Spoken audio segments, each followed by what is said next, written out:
Hello दोस्तों, स्वागत है आपका अपने यूट्यूब चैनल गेट सक्सेस में, जिसमें आज की इस वीडियो में हम बात करेंगे सीडीपी के 2011 का जो पेपर था। इसके पहले वाले वीडियो में हम लोग 15 क्वेश्चन डिस्कस कर चुके हैं। अगर आपने वो वीडियो नहीं देखी है तो जा करके देख सकते हैं। इसके अलावा अब हम इस वीडियो में आगे के नेक्स्ट 15 क्वेश्चन हम लोग डिस्कस करेंगे। वीडियो कैसा लगा कमेंट बॉक्स में लिख करके ज़रूर से बताइएगा। और अगर कोई भी क्वेश्चन नहीं समझ में आता है तो उसे भी आप पूछ सकते हैं। वीडियो को ज़्यादा से ज़्यादा लाइक करें, शेयर करें, और अगर आप चैनल पर नए हैं तो सब्सक्राइब जरूर से करें।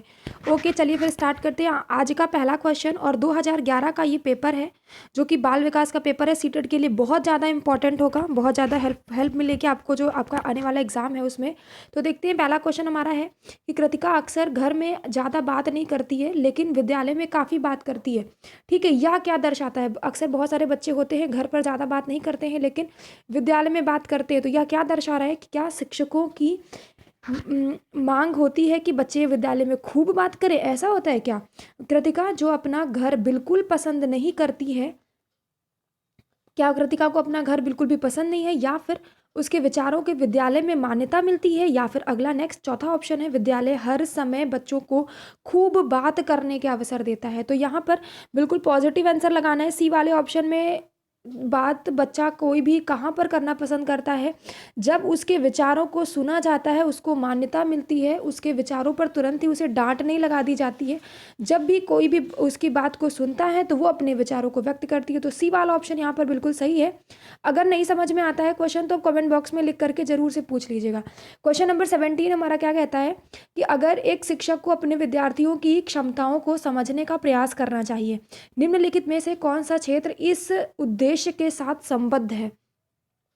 तो विद्यार्थियों की क्षमताओं को समझने का प्रयास करना चाहिए, तो इसके लिए क्या हमारा सामाजिक दर्शन है, मीडिया मनोविज्ञान है, शिक्षा मनोविज्ञान है, या फिर शिक्षा समाज शास्त्र है? तो बिल्कुल हम बता सकते हैं कि यहाँ पर शिक्षा मनोविज्ञान है, जिसमें कि विद्यार्थियों की क्षमताओं को समझने का एक शिक्षक को प्रयास करना चाहिए, और यही उद्देश्य सबसे ज़्यादा संबंधित है इससे। तो सी वाला ऑप्शन यहाँ पर सही है। नेक्स्ट क्वेश्चन नंबर 18 हमारा क्या कहता है? सीखने की प्रक्रिया में अभिप्रेरणा से क्या मतलब है? सीखने की प्रक्रिया में मोटिवेशन का हमारा क्या रोल होता है? क्या पिछले सीखे हुए का नए अधिगम से अलग करती है ये अभिप्रेरणा? शिक्षार्थियों को एक दिशा में सोचने के योग्य बनाती है, या सीखने के प्रति रुचि का विकास करती है, या फिर स्मरण शक्ति को पैना बनाती है? तो ये क्या करती है? तो हमारा इसमें अभिप्रेरणा, मोटिवेशन, जैसे मान लीजिए आपका एग्जाम है तो अंदर से आप मोटिवेट होते हैं ना, तो जब मोटिवेट होते हैं तो फिर क्या होता है, अपने आप से उस चीज़ को पढ़ने में इंटरेस्ट आता है। तो शिक्षार्थियों में सीखने के प्रति रुचि का विकास करती है ये मोटिवेशन। तो यहाँ पर सी वाला ऑप्शन आपका बिल्कुल करेक्ट है। चलेंगे नेक्स्ट क्वेश्चन नंबर 19 में। अभी ये क्वेश्चन नंबर 19 है, आगे इसके पहले के 15 क्वेश्चन इसके एक पहले वीडियो में हम लोग डिस्कस कर चुके हैं इस वीडियो में कि इस क्वेश्चन में शिक्षा के क्षेत्र में पाठ्यचर्या शब्दावली किसकी ओर संकेत करती है? जो पाठ्यचर्या है वो किसकी ओर संकेत करती है? विद्यालय का संपूर्ण कार्यक्रम जिसमें विद्यार्थी प्रतिदिन अनुभव प्राप्त करते हैं, मूल्यांकन प्रक्रिया पर ही, कक्षा में प्रयुक्त की जाने वाली पाठ्य सामग्री को, या फिर शिक्षण पद्धति में पढ़ाई जाने वाली विषय वस्तु को। तो पाठ्यचर्या किसकी ओर संकेत करती है? तो पाठ्यचर्या वही चीज़ है कि हमारे जो विद्यालय में पूरे दिन जो कार्यक्रम चलता रहता है, बच्चों के जो एक्सपीरियंस होते हैं, वो सारी चीज़ें। तो विद्यालय का संपूर्ण कार्यक्रम जिसमें विद्यार्थी प्रतिदिन अपने अनुभव प्राप्त करते हैं, तो यही है हमारी पाठ्यचर्या। जो बच्चों को सिखाना है, बच्चों को अच्छी आदतें सिखानी है, बच्चों को अपनी बात कहने का तरीका सिखाना है, किस प्रकार से वो अपनी बात को सबके सामने रख सके। चलिए ये वाला क्वेश्चन देखिए, क्वेश्चन नंबर 20। निचली कक्षाओं में शिक्षण की खेल पद्धति मूल रूप से किस पर आधारित होती है?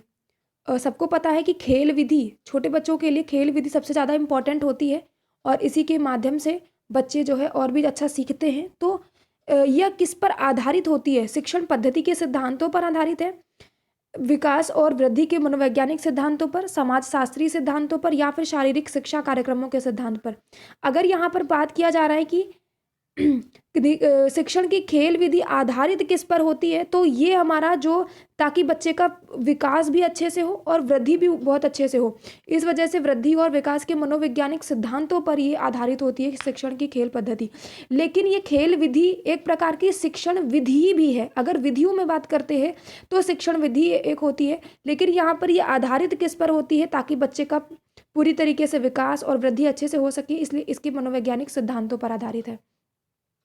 ये क्वेश्चन क्या कहता है, क्वेश्चन नंबर 21, एक बच्चा अतीत की समान परिस्थिति में की गई अनुक्रियाओं के आधार पर नई स्थिति के प्रति अनुक्रिया करता है। मतलब पहले कुछ हो चुका है, उसके बाद उस चीज से रिलेट करते हुए नई कोई प्रॉब्लम है उसका सोल्यूशन बता रहा है, उसको सॉल्व कर रहा है। तो यह किससे संबंधित है? क्या ये सीखने के प्रभाव का नियम, सीखने की प्रक्रिया का अभिवृद्धि का नियम, सीखने की तत्परता का नियम और सीखने की सादृश्यता का नियम? तो हमको पता है कि जो थॉर्नडाइक है उन्होंने सीखने के 3 मुख्य नियम दिए थे और 5 गौड़ नियम दिए हैं।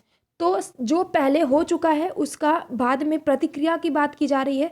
तो ये हमारा कौन सा नियम है? सीखने का सादृश्यता का नियम। ठीक है, सादृश्यता का नियम है। इसके अलावा जो प्रभाव का नियम, तत्परता का नियम, अभ्यास का नियम, ये थॉर्नडाइक के द्वारा दिए गए हैं, मुख्य नियम है, सीखने के मुख्य नियम है। तो यहाँ पर पुरानी चीज़ों को नई चीज़ों में ढालना, तो ये हमारा सादृश्यता का नियम, ऑप्शन नंबर डी यहाँ पर बिल्कुल सही है। चलेंगे next question number 22। Question number 22 क्या कहता है? प्रतिभाशाली होने का संकेत नहीं है। जो 4 ऑप्शन दिए गए इनमें से बताना है कौन सा प्रतिभाशाली गिफ्टेड स्टूडेंट होने का संकेत कौन सा नहीं है।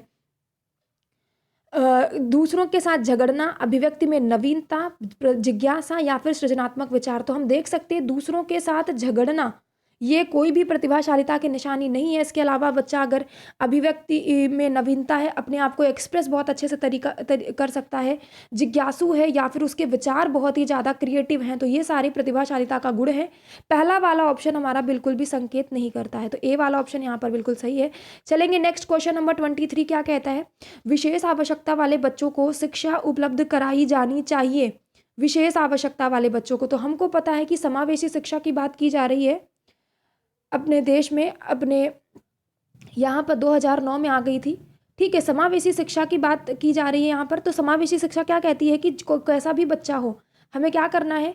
विशेष विद्यालयों में विशेष बच्चों के साथ विकसित पद्धतियों द्वारा करनी चाहिए, विशेष विद्यालयों में करनी चाहिए, विशेष विद्यालयों में शिक्षकों द्वारा या फिर अन्य बच्चों के साथ। तो बिल्कुल यही हमारी इंक्लूसिव एजुकेशन कहती है कि अन्य सभी बच्चों के साथ में हम सभी बच्चों को पढ़ाएंगे, चाहे वो सामान्य बच्चों से निम्न स्तर के हो, सामान्य बच्चों से अधिक स्तर के हों, कैसे भी बच्चे हों, हमको सभी को एक साथ पढ़ाना है। इंक्लूसिव एजुकेशन हमारा ये कहता है, जो कि बहुत ज़्यादा इंपॉर्टेंट है। सीटेट के पॉइंट ऑफ व्यू से बहुत ज़्यादा क्वेश्चन आए भी हुए हैं।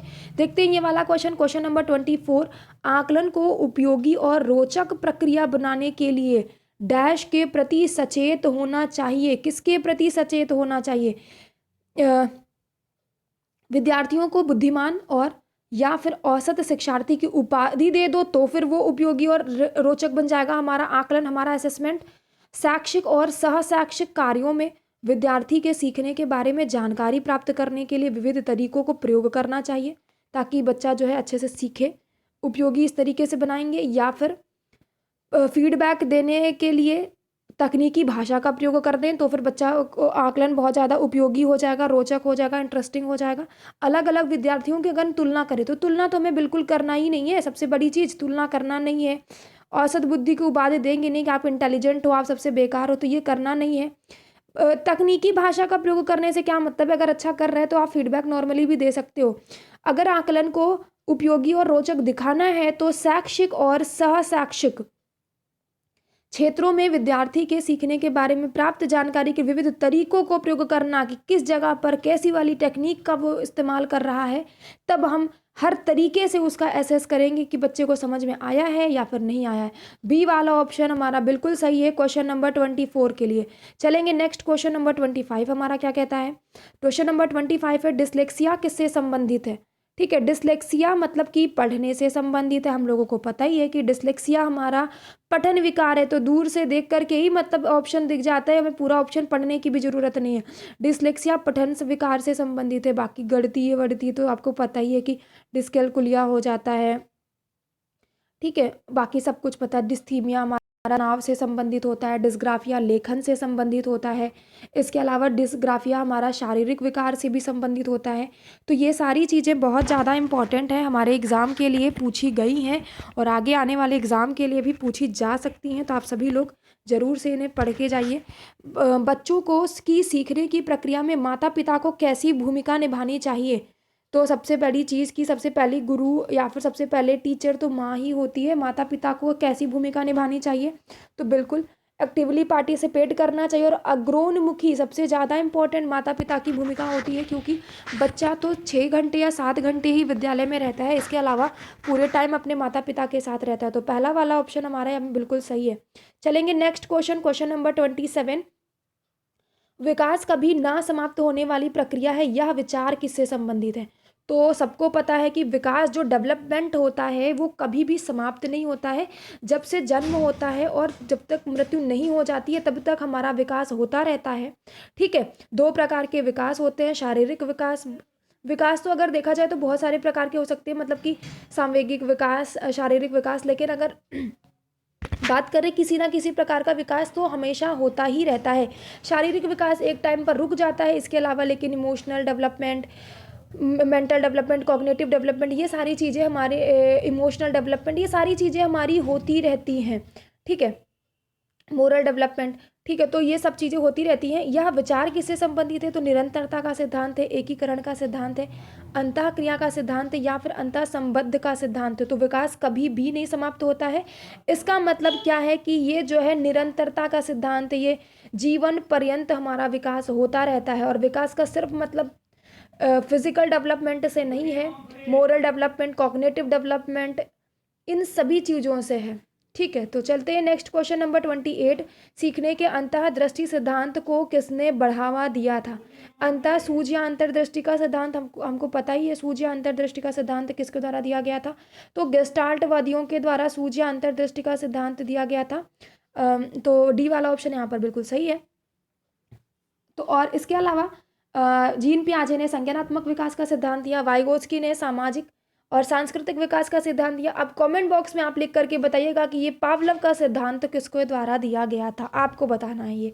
चलेंगे next question number 29 question number हमारा क्या कहता है कि निम्नलिखित में से किस अवस्था में बच्चे अपने समवयस्क समूह के सक्रिय सदस्य बन जाते हैं?